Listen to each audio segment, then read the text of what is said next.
नाजरीन आदाब, आप देख रहे हैं INN चैनल। मैं हूं शेख अहमद अली। आज की ख़ास बात में हम देखेंगे कई अहम कौमी और बैनुल-अक़वामी ख़बरें। वज़ीर आज़म नरेंद्र मोदी ने हफ्ते के रोज़ वैक्सीन बनाने वाली कंपनियों के सरबराहों के साथ एक अहम मीटिंग की।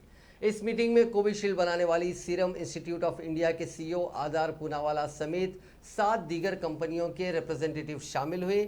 आदार पूनावाला के वालिद साइरस पूनावाला ने मीटिंग खत्म होने के बाद कहा कि अगर वज़ीर आज़म वैक्सीनेशन पर फोकस नहीं करते और वजारत सेहत ही से चला रहा होता तो आज 100 करोड़ डोज नहीं लग पाते। मुल्क में 100 करोड़ वैक्सीन डोज लगने के बाद पीएम ने वैक्सीन प्रोड्यूसर से उनके तजुर्बे जाने। इसके साथ ही उन्होंने वैक्सीन रिसर्च को आगे बढ़ाने के बारे में भी बातचीत की। मुल्क में जुमेरात के रोज़ 100 करोड़ वैक्सीन डोज का आंकड़ा पार हुआ था। इसके बाद कई प्रोग्राम मुनक्किद किए जा रहे हैं। वज़ीर आज़म ने वैक्सीनेशन को और तेज़ करने और गरीब मुल्कों को सप्लाई करने पर भी बात की।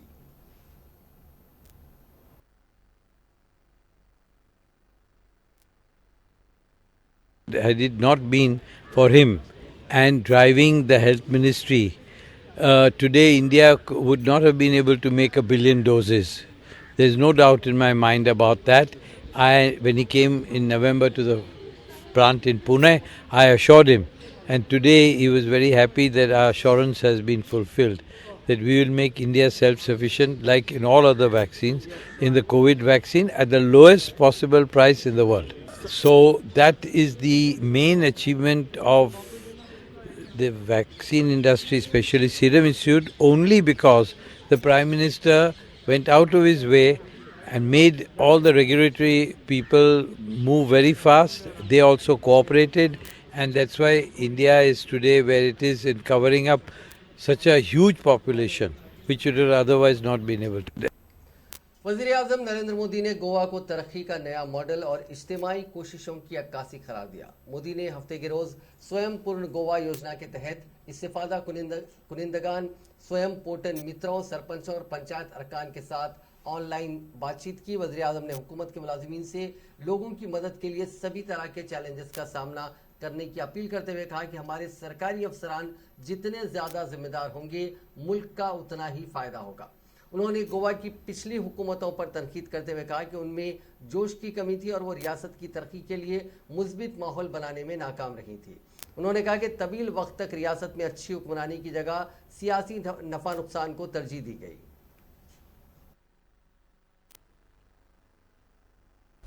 साथियों, मैं गोवा की बात करूं और फुटबॉल की बात ना करूं, ऐसा नहीं हो सकता।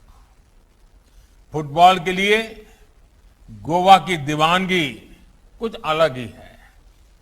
फुटबॉल का गोवा में क्रेज अलग है। फुटबॉल में चाहे डिफेंस हो या फॉरवर्ड, सभी गोल ओरिएंटेड होते हैं। किसी को गोल बचाना है तो किसी को गोल करना है।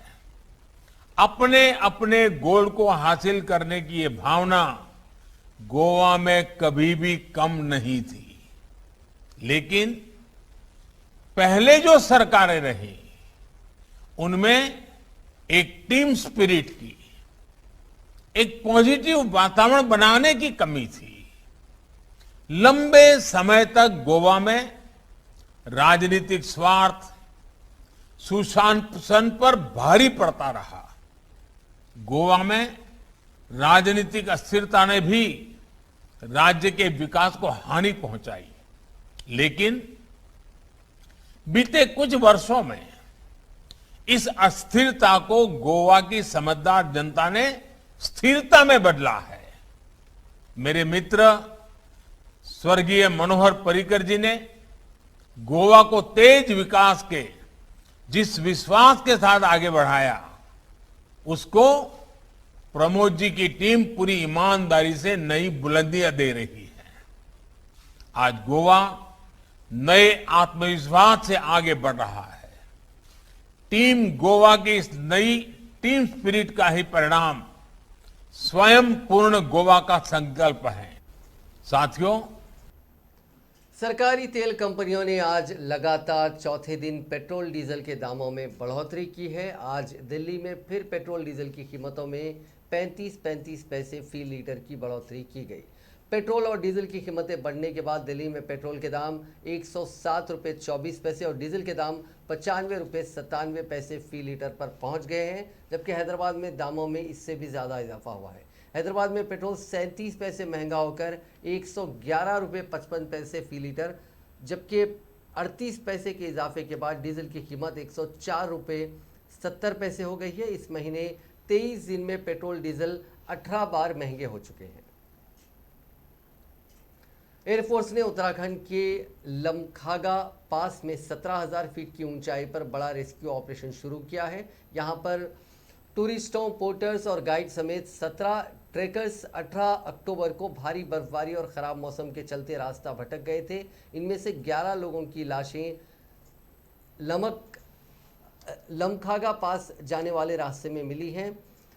इन माउंटेनियर्स ने 14 अक्टूबर को उत्तराखंड के हर्षिल से ट्रैकिंग शुरू की थी। उन्हें हिमाचल प्रदेश के छितकुल पहुंचना था, लेकिन 17 से 19 अक्टूबर के बीच खराब मौसम होने की वजह से वो लमखागा पास के करीब भटक गए और लापता हो गए। लमखागा पास उत्तराखंड में हर्षिल और हिमाचल प्रदेश में किन्नौर को जोड़ने वाला सबसे मुश्किल पासेस में से एक है। खराब मौसम के बीच भी एयरफोर्स का रेस्क्यू मिशन जारी रहा। एयरफोर्स ने चारशंबे को सर्च ऑपरेशन के लिए 2 हेलीकॉप्टर्स तैनात किए थे। अगले दिन जुमेरात को बचाव दल को 15,700 फीट की ऊंचाई पर 4 लाशें मिली। 16,800 फीट की ऊंचाई पर एक जिंदा शख्स को रेस्क्यू किया गया।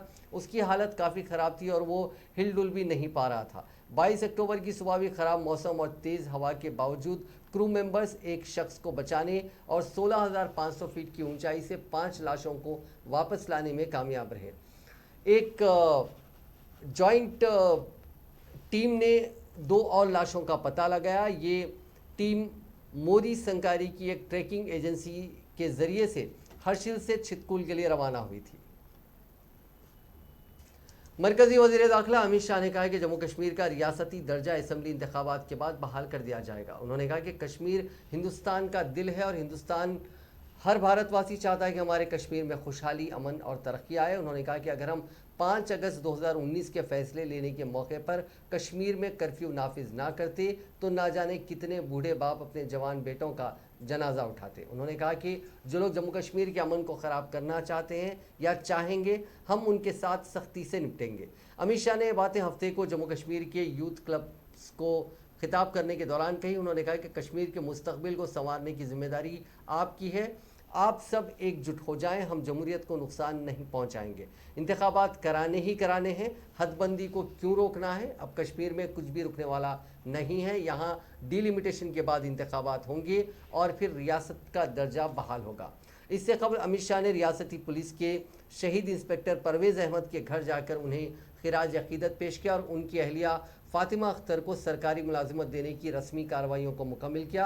शहीद के अहले खाना से मुलाकात के बाद अमित शाह ने ट्वीट किया कि शहीद जम्मू कश्मीर पुलिस जवान परवेज़ अहमद डार के घर पर खिराज अकीदत पेश करने जा रहे हैं। मुझे और पूरी कौम को उनकी बहादुरी पर फ़ख्र है। घर वालों से मुलाकात की और उनकी अहलिया को सरकारी नौकरी दी। मोदी जी ने जो नए जम्मू कश्मीर का तस्वुर किया, उसकी तकमील करने के लिए जम्मू कश्मीर पुलिस पूरी तुंदही से काम कर रही है। इस मौके पर लेफ्टिनेंट गवर्नर मनोज सिन्हा, मरकजी वजीर डॉक्टर जितेंद्र सिंह और कई दीगर आला ओहदेदार उनके साथ मौजूद थे। 14 के लिए पुराने 90 के तो आंकड़े बोलना भी नहीं चाहता। उसमें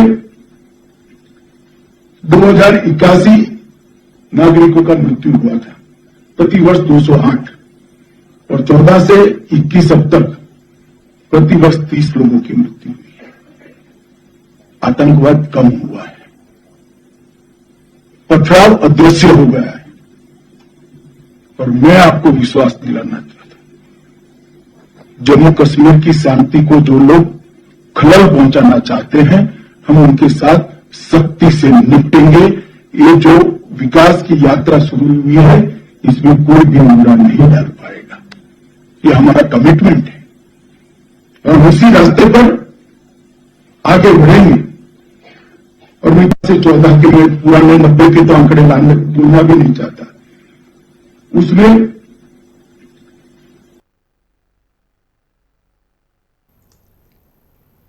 सुप्रीम कोर्ट के चीफ जस्टिस एनवी रमना ने अदालत की इमारतों को इंसाफ के हक की आईनी गारंटी की यकीन दहानी को जिंदा अलामत करार देते हुए हफ्ते के रोज कहा कि अगर नतायज के लिए मुल्क के निज़ाम इंसाफ के बुनियादी ढांचे को मजीद मजबूत किया जाना ज़रूरी है। उन्होंने बॉम्बे हाईकोर्ट की औरंगाबाद बेंच के एडिशनल कोर्ट कॉम्प्लेक्स के इफ्तिताह के मौके पर अपने खिताब में कहा कि वो हिंदुस्तान में अदालतें अभी भी खस्ता हाल ढांचे में काम करती हैं, जिससे उन्हें अपने काम को असर अंगेज तरीके से करना मुश्किल हो जाता है। चीफ जस्टिस ने निज़ाम इंसाफ की मजबूत बुनियाद को मुल्क की तरक्की के लिए ज़रूरी बताया और मरकज़ी वज़ीर क़ानून किरण रिजिजू से पार्लियामेंट के आइंदा सरमाई इजलास में national judicial infrastructure authority of India बनाने की तजवीज़ को कानूनी हिमायत देने के लिए कहा। पंजाब में बॉर्डर सिक्योरिटी फोर्स का दायरा इख्तियार बॉर्डर से 25 किलोमीटर के अंदर तक बढ़ाने का बवाल अभी तक नहीं थमा है। अब वज़ीर आला चरणजीत चन्नी ने वज़ीर आज़म नरेंद्र मोदी को चिट्ठी लिखी। उन्होंने कहा कि बीएसएफ की हालत को पहले जैसे ही रखा जाए। उन्होंने इस मुद्दे पर पीएम से मिलने का वक्त भी मांगा। इसके अलावा सीएम चन्नी ने ऑल पार्टी मीटिंग बुलाई है। ये मीटिंग 25 अक्टूबर को होगी। पंजाब में बीजेपी को छोड़कर सभी सियासी पार्टियां बीएसएफ के इख्तियारात को बढ़ाने की मुखालिफत कर रहे हैं। उनका कहना है कि इससे पंजाब का 50,000 स्क्वायर किलोमीटर एरिया में से 27,000 स्क्वायर किलोमीटर एरिया बीएसएफ के कंट्रोल में आ जाएगा। इंटरनेशनल बॉर्डर पर सिक्योरिटी की ट्रेनिंग मिलती है। मुल्क के अंदर अमन व अमान की जिम्मेदारी रियासती पुलिस की होती है। पंजाब पुलिस ऐसे हालात से निपटने में पूरी तरह काबिल है। पंजाब पुलिस ने दहशतगर्दी को ख़त्म किया, जिसमें मरकज़ी सिक्योरिटी एजेंसियों के साथ उनका बढ़िया तालमेल रहा। हाल ही में पंजाब में पुलिस ने बीएसएफ के साथ मिलकर नशा तस्करों और दहशतगर्दों के खिलाफ कामयाब ऑपरेशन किए। उन्होंने पीएम से इस मुद्दे पर फिर से गौर करने की बात कही। पंजाब में कैप्टन अमरिंदर सिंह की पाकिस्तानी खातून दोस्त अरूसा आलम पर सियासी घमासान छिड़ गया है। वजारत दाखिला देख रहे डिप्टी सीएम सुखजिंदर रंधावा के बयान पर इसकी शुरुआत हुई। रंधावा ने अरूसा आलम के आईएसआई कनेक्शन की जांच के लिए कहा था। इसके बाद कैप्टन अमरिंदर सिंह ने उन पर ताबड़तोड़ हमले शुरू कर दिए। दोनों ट्विटर पर भी भिड़ते रहे। हालांकि दिल्ली पहुंचकर रंधावा जांच से मुकर गए। उन्होंने कहा कि ये तो दो मुल्कों से जुड़ा मामला है, जिसकी जांच रॉक ही कर सकता है। हालांकि कांग्रेसियों को उनकी हद और अरूसा आलम की पहुंच दिखाते हुए कैप्टन अमरिंदर सिंह ने सोनिया गांधी के साथ फोटो भी जारी कर दी। डिप्टी सीएम रंधावा जालंधर के पीएपी कॉम्प्लेक्स में पुलिस कॉमेमोरेशन डे में आए थे। उन्होंने अमरिंदर सिंह को घेरने की कोशिश की। उन्होंने कहा कि अरूसा आलम वहां 4.5 साल अमरिंदर की सरकारी रिहाइशगाह में रही। वो डीजीपी को अरूसा के आईएसआई के कनेक्शन की जांच करवाने के लिए कह रहे हैं। बॉलीवुड एक्टर शाहरुख खान की मैनेजर पूजा ददलानी हफ्ते के रोज एनसीबी के ऑफिस पहुंची। एनसीबी ने उन्हें ड्रग्स मामले में पूछताछ के लिए बुलाया था। माना जा रहा है कि ददलानी से आर्यन खान के बारे में सवाल जवाब किए गए। ददलानी के हाथ में एक डॉक्यूमेंट भी था जो पूरी तरह सील पैक था। वहीं अनन्या पांडे ने एनसीबी की पूछताछ में बताया था कि वो वीट की सप्लाई के धंधे के किसी शख्स से टच में नहीं है। उनका एक दोस्त है जो एक नामी रसूखदार शख्स है, वही इसे अरेंज करता है। उत्तर प्रदेश में कांग्रेस ने आज से प्रतिज्ञा यात्रा हम वचन निभाएंगे की शुरुआत की। बाराबंकी में कांग्रेस जनरल सेक्रेटरी प्रियंका गांधी ने यात्रा को हरी झंडी दिखाई। इससे पहले वो लखनऊ से बाराबंकी के रास्ते में तमर से पूर गांव में खेतों में काम कर रहे खवातीन से मिली। प्रियंका गांधी खेत में ही खवातीन के बीच बैठ गई। इस दौरान खवातीन ने अपने हाथों से प्रियंका को जलेबी खिलाई। इसी दौरान जब एक खातून प्रियंका को अपने हाथों से पराठा खिलाने लगी तो उन्होंने कहा कि मेरे भाई ने कहा है कि कम खाया करो, मोटी हो रही हो। इसके बाद एक बुजुर्ग खातून ने एक कैमरामैन का माइक ले लिया। इस पर प्रियंका ने कहा कि अब खवातीन माइक भी संभालेंगी और इख्तिदार भी संभालेंगी। प्रियंका ने कहा कि मैं खवातीन से उनके हालात को समझना चाहती हूँ, ये जानना चाहती हूँ कि वो अपनी बेटियों की परवरिश कैसे कर रही हैं।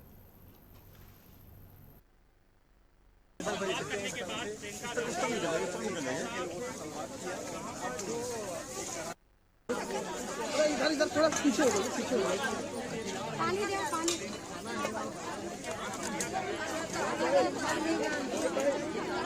मोबाइल थोड़ा सा पीछे करिए सर। हेलो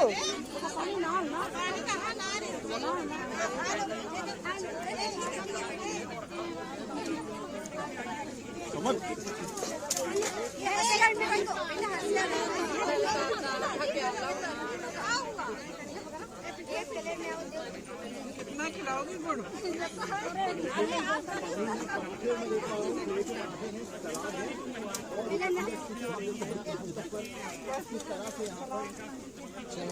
तो पानी पिया तब पी लिया पता मोबाइल कैमरा पीछे कर ले यार। और जिस तरह से बातचीत करी, वार्ता करी और चेहरों पर मुस्कान, किसान महिलाएं भी उनके चेहरों पर मुस्कान आप देख सकते हैं कि किस आगे वो भैया फोन थोड़ा सा पीछे कर लो भाई। और लगातार प्रियंका जी कैसा क्या हो यहाँ पर आने का उद्देश्य क्या है? इन परिस्थितियों में काम कर रही हैं, कैसे अपनी बेटियों को बड़ा कैसे कर रही हैं, पढ़ा पा रही हुई हैं। आप गिरी हुई है लगातार। मेरे भाई ने कहा मोटी हो रही है, कम खाओ। माइक पकड़ ले यार, माइक आ रहा है यार, केवल माइक आ रहा है भाई। अबे तार भी है। मैं कांग्रेस पार्टी की जो प्रतिज्ञाएं हैं उनके बारे में आपको यहाँ पे बताने के लिए आई हूँ, क्योंकि यहाँ से एक यात्रा शुरू हो रही है जो 10 दिन के लिए पूरे उत्तर प्रदेश में हमारे जितने भी नेतागण हैं वे 4 अलग यात्राएं निकालेंगे, जिसमें से 3 की शुरुआत आज है, एक यहाँ बाराबंकी से निकलेगी। तो उसका शुरुआत करने के लिए मैं यहाँ आई हूँ और आप सबको कहने के लिए कि हमारी कौन सी प्रतिज्ञाएं हैं। तो हमारी पहली प्रतिज्ञा, टिकटों में महिलाओं को 40% हिस्सेदारी, लड़कियों को, छात्राओं को स्मार्टफोन और स्कूटी। दूसरी प्रतिज्ञा, किसानों का पूरा कर्जा माफ होगा। तीसरी प्रतिज्ञा, 2500 में गेहूं धान, 400 पाएगा गन्ना किसान। चौथी प्रतिज्ञा, बिजली बिल सबका हाफ, कोरोना काल का बकाया साफ। पांचवी प्रतिज्ञा, दूर करेंगे कोरोना की आर्थिक मार, परिवार को देंगे 25,000। आखिरी प्रतिज्ञा, 20 लाख को सरकारी रोजगार।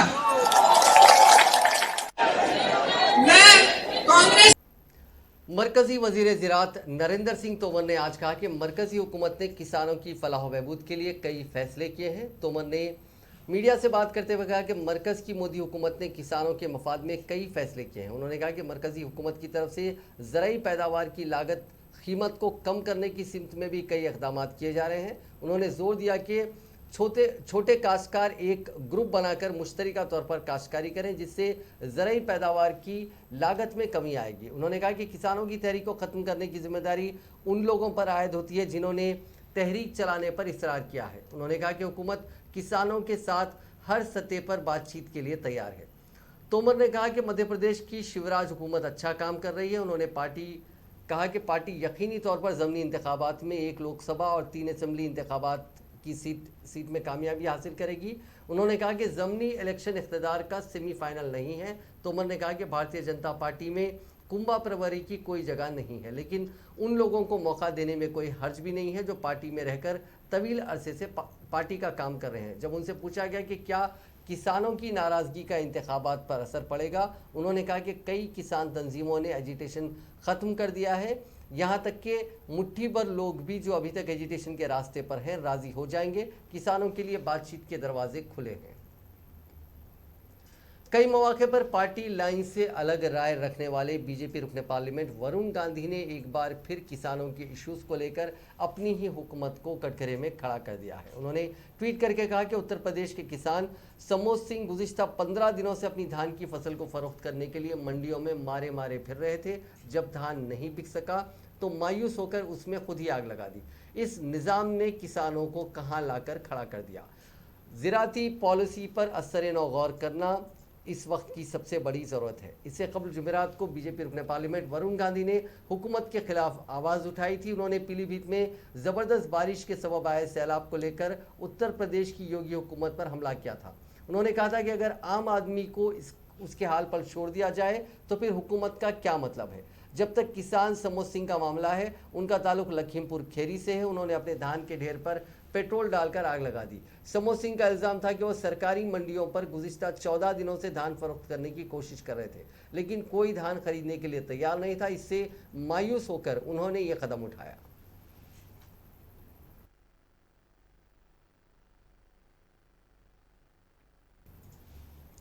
अब बात क्रिकेट की। T20 वर्ल्ड कप के सुपर 12 मैचेस का आज से आगाज हो गया है। आज पहले मैच में इंग्लैंड ने एक तरफा मुकाबले में मौजूदा वर्ल्ड चैंपियन वेस्ट इंडीज को 6 विकेट से हरा दिया। टॉस हारकर पहले खेलते हुए वेस्ट इंडीज ने फैंस को खासा मायूस किया और सिर्फ 14.2 ओवर्स में 55 के स्कोर पर ऑल आउट हो गई। दिग्गजों से सजी टीम के लिए एक भी खिलाड़ी विकेट पर खड़ा रहने की हिम्मत नहीं दिखा सका। इंग्लैंड के लिए आदिल रशीद के खाते में 4 विकेट आईं। T20 वर्ल्ड कप में इंग्लैंड की वेस्ट इंडीज के खिलाफ 5 मैचों में मिली हार के बाद ये पहली जीत थी।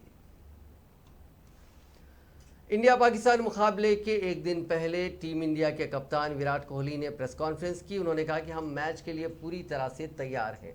इस दौरान कोहली एक सवाल पर गुस्सा भी हो गए। इस वर्ल्ड कप के बाद T20 की कप्तानी छोड़ने के अपने फैसले पर जब रिपोर्टर्स ने उनसे सवाल पूछा तो उन्होंने कहा कि मैंने इस बारे में पहले ही अपनी बात रख दी है। अगर आपको बार बार इसमें घुसना है तो मैं कुछ नहीं कर सकता। हमारा ध्यान इस टूर्नामेंट पर है। हम एक टीम के तौर पर अच्छा खेलना चाहते हैं। आपको अगर कुछ खोदना है तो यहाँ कुछ भी मौजूद नहीं है। उन्होंने आगे कहा कि मैच में हम पूरे कॉन्फिडेंस के साथ उतरेंगे। पाकिस्तान की टीम भी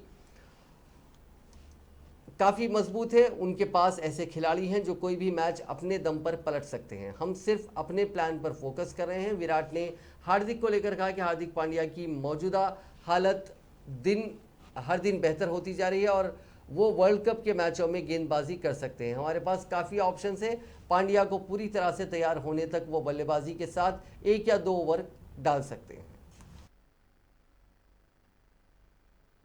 We have spoken about our combinations. Obviously, I'm not going to reveal them right now, but we have put in place a very balanced team and something that we feel covers all bases properly. And we are pretty confident in terms of execution as well, because you guys have been playing a lot of T20 cricket recently in the IPL, and everyone's playing well. So that is a very positive thing for the team. Now it's purely down to execution out there in the middle, which everyone, as I said, is confident to do so and professional enough to understand their roles. And role clarity is something that we have addressed already. So yeah, we feel we're very prepared. We have spoken about our combinations. Obviously, अब नजर डालते हैं corona से जुड़े आंकड़ों पर। पिछले 24 घंटों में दुनिया भर में कोरोना के 4,61,614 नए मामले दर्ज हुए। इसी दौरान 7,915 अफराद की मौत भी हुई। इस इजाफे के बाद दुनिया भर में कोरोना से मुतासरीन का मजमूई आंकड़ा 24,39,00,000 के पार हो गया, जबकि अमवात का आंकड़ा 39,56,346 तक पहुंच गया। दुनिया भर में अब भी करीब 1,80,00,000 अफराद का कोरोना का इलाज जारी है। हिंदुस्तान में गुज़िश्ता 24 घंटों के दौरान कोरोना वायरस के 2017 एक्टिव केसेस कम हुए। इस दरमियान जुमे को मुल्क में 68,48,417 अफराद को कोरोना के टीके लगाए गए और अब तक 1,59,00,000 से ज़्यादा कोविड वैक्सीन दी जा चुकी हैं। मरकज़ी वजारत सेहत की जानिब से हफ्ते की सुबह जारी करदा आदाद व शुमार के मुताबिक गुज़िश्ता 24 घंटों के दौरान कोरोना के 16,326 नए मामलात की तस्दीक हुई, जिसकी वजह से मुतासर अफराद का आदाद व शुमार बढ़कर 3,41,59,562 हो गया। इसी दौरान 17,677 मरीजों की सेहतयाबी के बाद कोरोना से नजात हासिल करने वालों की तादाद बढ़कर 3,35,32,126 हो गई। एक्टिव केसेस 2017 कम होकर 1,73,000 रह गए। वहीं 666 मरीजों की मौत से मरने वालों की तादाद बढ़कर 4,53,708 हो गई। महाराष्ट्र नवनिर्माण सेना के सरबराह राज ठाकरे कोरोना से मुतासिर हो गए हैं। उनके अलावा उनकी मां की भी कोरोना रिपोर्ट पॉजिटिव आई है। राज ठाकरे और उनकी मां कुंदा ठाकरे का घर पर ही इलाज हो रहा है। दोनों ने खुद को क्वारंटाइन कर लिया है। पार्टी के एक मीटिंग होने वाली थी जिसे टाल दिया गया। राज ठाकरे महाराष्ट्र के वजीर आला उद्धव ठाकरे के चचेरे भाई हैं। ग्वालियर में बच्चे के लिए कॉल गर्ल की बलि देने का मामला सामने आया। यहां शादी के 18 साल बाद भी बच्चा ना होने पर मुलजिम बेटू भदौरिया ने बहन और उसके बॉयफ्रेंड के साथ मिलकर एक तांत्रिक के इशारे पर कॉल गर्ल का कत्ल कर दिया। मर्डर का आइडिया मर्डर 2 मूवी से मिला था। वारदात को अंजाम देते वक्त मुलजिमीन ने सोचा कि कॉल गर्ल को बुलाकर उसकी बलि दे देंगे, कोई पूछताछ भी नहीं करेगा और पुलिस कुछ दिन जांच करने के बाद भूल जाएगी। लेकिन कॉल गर्ल की कॉल डिटेल और सीसीटीवी फुटेज ने मर्डर मिस्ट्री को सुलझा दिया। बच्चे की चाह में जोड़ा तांत्रिक के जाल में फंस गया और कत्ल का ताना बाना बुना। कॉल गर्ल का कत्ल कर मुलजिम बेटू की बहन मीरा रजावत और उसका बॉयफ्रेंड नीरज परमार लाश तांत्रिक के पास ले जा रहे थे, लेकिन लाश बाइक से गिर गई। इसके बाद दोनों लाश को छोड़कर भाग गए। पुलिस ने इस जोड़े को मीरा रजावत और उसके बॉयफ्रेंड नीरज परमार के अलावा तांत्रिक गिरवर यादव को भी गिरफ्तार कर लिया। इस वाक़े का मास्टरमाइंड नीरज परमार है। उसने और बेटू ने मिलकर कॉल गर्ल का कत्ल किया है। अब एक और दिलचस्प खबर, ओडिशा में पैसों के लिए बीवी को बेचने का एक सनसनीखेज मामला सामने आया। बालंगीर जिले के बेलपाड़ा में 17 साल के नाबालिग राजेश राणा ने 1,80,000 रुपए में अपनी बीवी को राजस्थान के 55 साल के शख्स को बेच दिया। बेलपाड़ा के इंस्पेक्टर बुलू मुंडा ने बताया कि 26 साल की खातून को किसी तरह खरीदने वाले शख्स से बचाया गया। राजेश ने उसे राजस्थान के 12 जिले में बेचा था। पुलिस को खातून को बचाने में काफ़ी दिक्कतों का सामना करना पड़ा। खातून को रेस्क्यू करने आई पुलिस को गांव वालों ने रास्ते में रोक दिया था। उनका कहना था कि उन्होंने खातून को पैसे देकर खरीदा है। दोनों की शादी इस महीने जुलाई में ही हुई थी। शोहर ने माशी हालात ख़राब होने का हवाला देते हुए बीवी को अगस्त में ईंट भट्टे में काम करने के लिए राज़ी कर लिया था। दोनों रायपुर के रास्ते झांसी पहुंचे। राजेश ने सारे पैसे स्मार्टफोन खरीदने और खाना खाने में खर्च कर दिए। इसके बाद वो अपने गांव लौटा और ख़ानदान को लड़की के भाग जाने की झूठी कहानी सुनाई। खातून के अफराद ख़ानदान ने राजेश की कहानी मानने से इनकार कर दिया और पुलिस स्टेशन में रिपोर्ट दर्ज करवाई। पुलिस ने कॉल रिकॉर्ड निकलवाए और उन्हें राजेश की कहानी में गड़बड़ नजर आई। पूछताछ करने पर उसने कबूल किया कि उसने अपनी बीवी को पैसों के लिए बेच दिया। इसके बाद बालंगीर पुलिस की एक टीम 12 पहुंची और खातून को आज़ाद करवाया।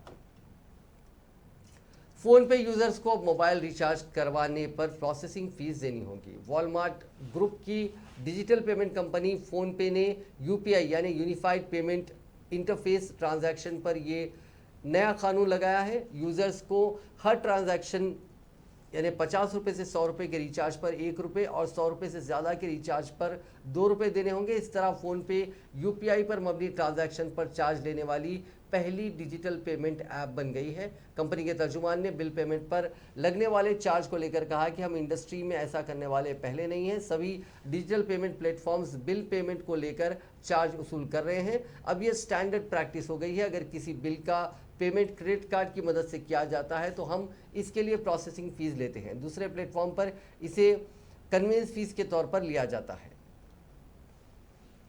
जुमेरात को नमाज इशा और नमाज जुमा के दौरान मस्जिद हराम में नमाज की सफबंदी के दिलकश और ईमान परवर मनाजिर सोशल मीडिया की जीनत बने। इन मनाजिर को सोशल मीडिया पर गैर मामूली तौर पर सराहा गया और उन्हें मस्जिद हराम में इबादत और नमाज के शानदार मनाजिर करार दिए गए। इन मनाजिर में नमाजियों को हक़ ताला शाना के सामने खुशो खुजू के साथ हालत क़याम में देखा जा सकता है।